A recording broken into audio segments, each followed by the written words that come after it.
Hey folks, John Bogan here. Yeah, I'm wearing the same old pullover. Actually, I bought this not that long ago, and it's super comfortable. And I would consider it's a blessing to be able to wear this and not have to be in a cubicle and wear something else. So, anyway, look, I wanted to talk to you. If you remember, a couple of weeks ago, I shot a video and I talked about how the oil business has gone down a lot and how people needed to diversify. Well, let's talk about this a little more. Reuters just posted about 14 minutes ago. It's about 9:30 Central Time right now. And BP posted its biggest annual loss ever.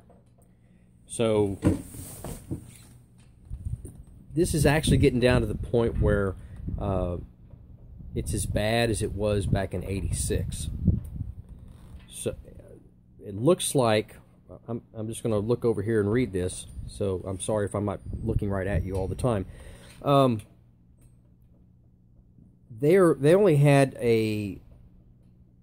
lost $6.5 billion.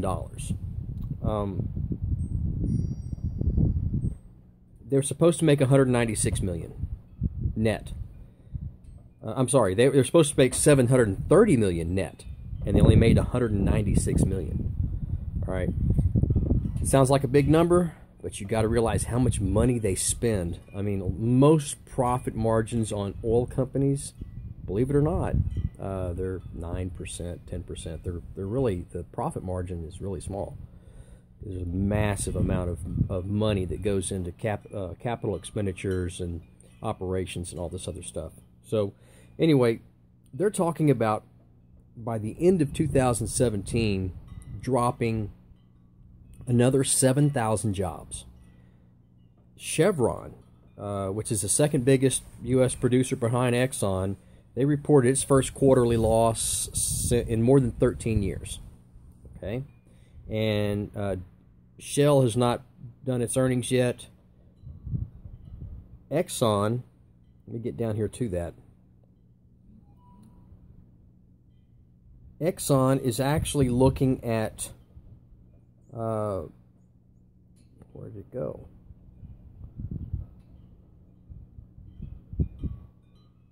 BP, hold on, I'm sorry.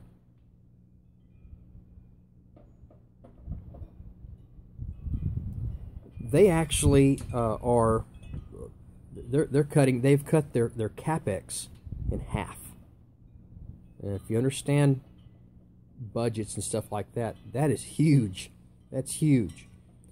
So we can expect to see a bloodletting, per se, for the next year and a half or 2 years at least, until things start to come back.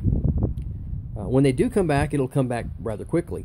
But the fact is, you know, I went through this in '86. I actually, earlier than that, I've been in the oil business off and on most of my life since I was about 15 years old, and I'll be 49 this year. And I can remember people having to walk out of their homes. I can remember the construction industry in Texas just drying up. I can remember, you know, people that were geologists, and you know, back then they were making this fantastic money for the time, like $100,000 a year. You know, couldn't get a job. They just couldn't get a job, and they actually had to diversify into something else.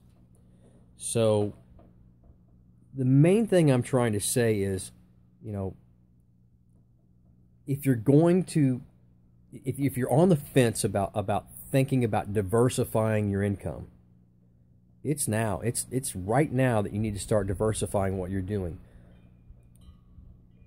The oil business is not coming back for at least another 2 years.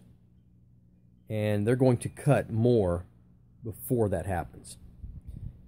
So, you know, the best thing you could do is go in, look at something else, find something that resonates with you here and here, and you know, learn something new. You know, I'm not saying to quit your job, because you don't want to do that. You know,